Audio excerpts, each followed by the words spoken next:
Salut à tous, c'est Brandon, j'espère que vous allez bien, en tout cas moi c'est le cas. Et aujourd'hui je vous parle du Oppo Find X2 Pro. Il y a quelques semaines, j'ai eu l'occasion de prendre en main ce téléphone lors d'un événement à Paris juste avant le confinement. Je vous avoue que j'avais beaucoup d'appréhension par rapport à cet Oppo Find X2 Pro. Premièrement, car ils sont arrivés il y a peu de temps sur le marché français, donc je n'avais aucune idée de ce que ça valait. Deuxièmement, car j'avais peur que l'absence de charge sans fil me bloque. Et troisièmement, car en ce début d'année, j'ai testé pas mal d'autres gammes qui se ressemblent beaucoup esthétiquement. Il est plutôt difficile de se sentir hypé face à ça. Mais après avoir essayé cet Oppo Find X2 Pro, je me dis que cette uniformité peut justement faire ressortir les points forts de ces produits. Et ce tout nouveau fleuron d'Oppo, il en a beaucoup. Du coup, en collaboration avec Oppo, je vous livre mes premières impressions après 2 semaines d'utilisation. C'est pas un test, mais vous aurez mon avis sur les éléments clés et surtout sur ce que j'ai aimé et ce que j'ai moins aimé. Pour ce qui est de l'expérience de déballage, dans la boîte vous trouverez le téléphone, un éjecteur de carte SIM, des écouteurs USB-C et surtout un chargeur de 65 watts. À l'heure actuelle, je pense bien qu'il s'agit du chargeur le plus puissant délivré dans une boîte de téléphone, sans devoir racheter un chargeur à part. Et le gros point fort, c'est qu'il permet de recharger le téléphone de 1 à 100% en seulement 38 minutes. Et je sais qu'il y en a parmi vous qui sont dubitatifs, mais j'ai essayé, j'ai chronométré la recharge, et comme vous pouvez le voir à l'écran, vous ne rêvez pas, ça fonctionne vraiment. C'est quand même impressionnant de voir à quel point Oppo a innové dans ce secteur avec sa technologie SuperVOOC. Ça fait déjà pas mal d'années qu'il travaille dessus et non, cette recharge n'est pas censée abîmer la batterie puisqu'il s'agit d'une charge à basse tension avec un système ingénieux de la part d'Oppo qui a séparé la batterie en 2 cellules. Et donc, vous l'aurez deviné, le chargeur partage sa puissance en 2 pour les recharger.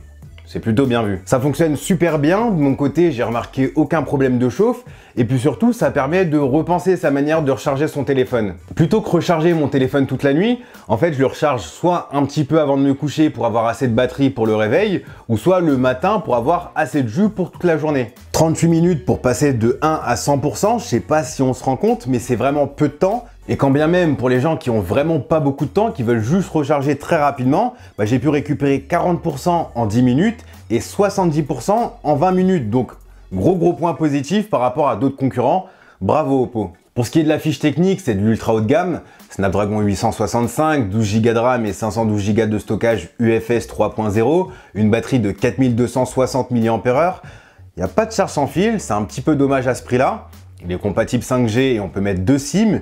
Il est résistant à l'eau et à la poussière.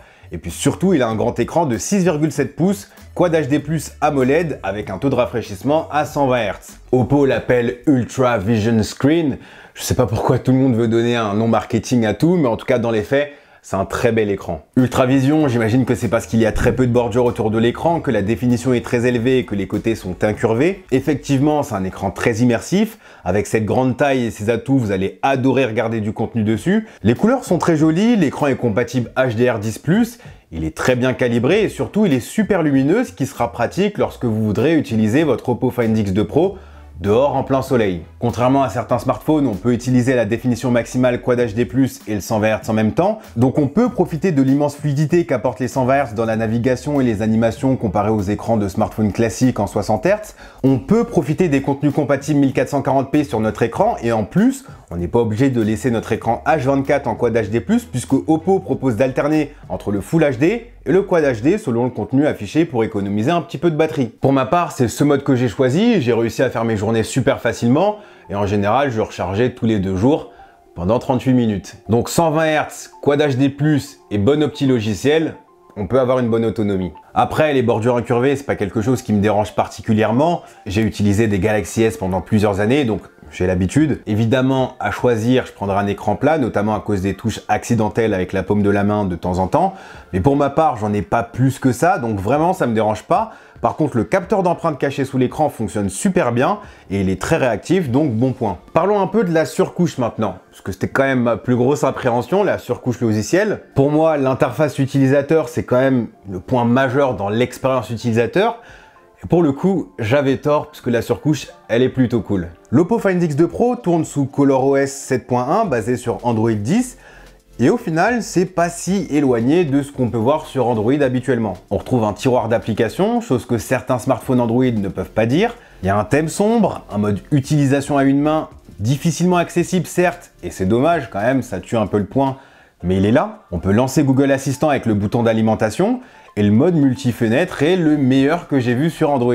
Vous le savez ou vous le savez peut-être pas, mais je suis un utilisateur d'Android depuis toujours. Le mode multi-fenêtre, j'y tiens et je pense qu'Oppo a créé la meilleure manière de le lancer. Vous verrez, c'est vraiment tout bête, mais fallait y penser. Aujourd'hui, la plupart des gens utilisent la navigation gestuelle, en tout cas moi c'est le cas, et Oppo permet de lancer naturellement le multi-window en faisant un glissement vers le haut avec 3 doigts. Je vous l'ai dit, c'est vraiment tout bête, mais c'est tellement plus efficace que d'aller dans le multitâche, cliquer sur les 3 boutons, puis recliquer sur écran scindé.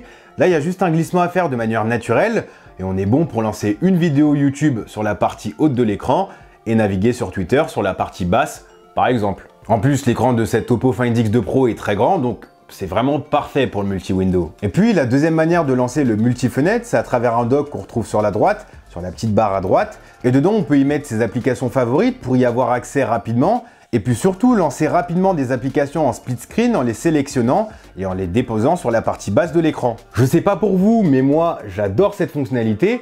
Et Oppo vient de faire un immense bond dans mes surcouches Android favorites. Donc, agréablement surpris sur la partie logicielle, surtout qu'il y a d'autres points positifs comme la gestion du geste retour, problématique sur Android 10, notamment avec les menus sur la gauche de l'écran. Là, Oppo a fait le choix de considérer comme une glissade toute la partie haute de l'écran et comme un geste retour toute la partie basse de l'écran. Très intelligent. À part ça, le téléphone est très bien fini. On sent qu'Oppo a fait attention aux petits détails comme le bouton d'alimentation coloré, les bandes réseau symétriques tout autour de l'appareil ou encore la grille de haut-parleurs alignée au tiroir, aligné au port USB-C. Et puis vous avez dû le voir depuis ce début de vidéo, mais j'ai reçu la version couleur saumon en cuir végétal, du simili-cuir. C'est très agréable en main. Ça fait longtemps que j'ai pas eu un smartphone qui tient aussi bien dans les mains sans coque. La texture au dos agrippe super bien, le doigt arrondi sur les extrémités épouse parfaitement la main. Et puis surtout, fini les traces de doigts avec les finitions brillantes effet miroir. J'aurais vraiment adoré qu'il sorte une version noire avec cette finition qui est vraiment originale. La couleur saumon, ça conviendra à énormément de personnes, mais moi, je préfère les couleurs un peu plus sobres. Mais vraiment, très bonne idée, et puis je pense aux gens qui font tomber souvent leur téléphone, au moins vous ne casserez pas le dos. D'ailleurs, au dos, on a 3 appareils photo, un grand angle de 48 mégapixels, un ultra grand angle de 48 mégapixels, et un téléobjectif périscopique de 13 mégapixels qui peut aller jusqu'au zoom x60. Les photos sont très jolies. Comme beaucoup de smartphones en plein jour, l'Oppo Find X2 Pro s'en sort très bien, mais il s'en sort particulièrement bien sur la restitution des couleurs et la balance des blancs qui est proche de la réalité dans la plupart des cas. Les photos ont beaucoup de détails et les 3 modules photo permettent d'avoir une grande polyvalence entre l'ultra grand angle, le grand angle, le zoom optique x5 et le zoom hybride x10 jusqu'au zoom x60. Si vous aimez prendre des photos, vous allez aimer cet Oppo Find X2 Pro, mais bon, là où on distingue vraiment un bon smartphone haut de gamme, c'est sur les photos de nuit, et Oppo fait partie des bons photophones avec des résultats très convaincants, un mode nuit efficace qui saura augmenter la luminosité de la scène et vous proposer de meilleures photos même en conditions difficiles. Au niveau des performances vidéo, c'est souvent un point négligé chez les constructeurs Android. Ici, c'est pas le cas. Oppo propose l'une des meilleures qualités vidéo chez Android, avec une bonne reproduction des couleurs, très proche de la réalité.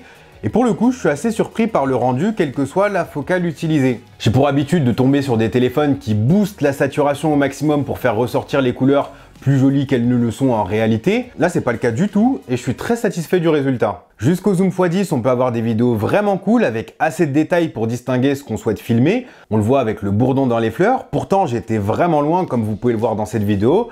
Donc, point positif sur cet Oppo Find X2 Pro. Bien joué. Donc voilà, on est sur un smartphone ultra haut de gamme avec des performances et un design ultra haut de gamme. Le prix peut faire peur, 1200 € sans charge sans fil, mais si on le met en perspective, c'est moins cher que des concurrents qui proposent une fiche technique similaire. Snapdragon 865, 5G, 12 Go de RAM et 512 Go de stockage, charge rapide 65 watts, écran 120 Hz Quad HD+, un très bon retour haptique, des bons haut-parleurs stéréo et de très bonnes performances photo et vidéo. Pour faire un petit peu moins peur, je pense qu'Oppo aurait dû sortir une version intermédiaire 8 256 Go, mais bon, je pense que vraiment cette version vaut son prix. Dites-moi dans les commentaires ce que vous avez pensé de cet Oppo Find X2 Pro, de ce retour d'expérience après 2 semaines. N'oubliez pas de liker la vidéo et de vous abonner. Quant à moi, je vous dis à la prochaine. Prenez soin de vous. Peace.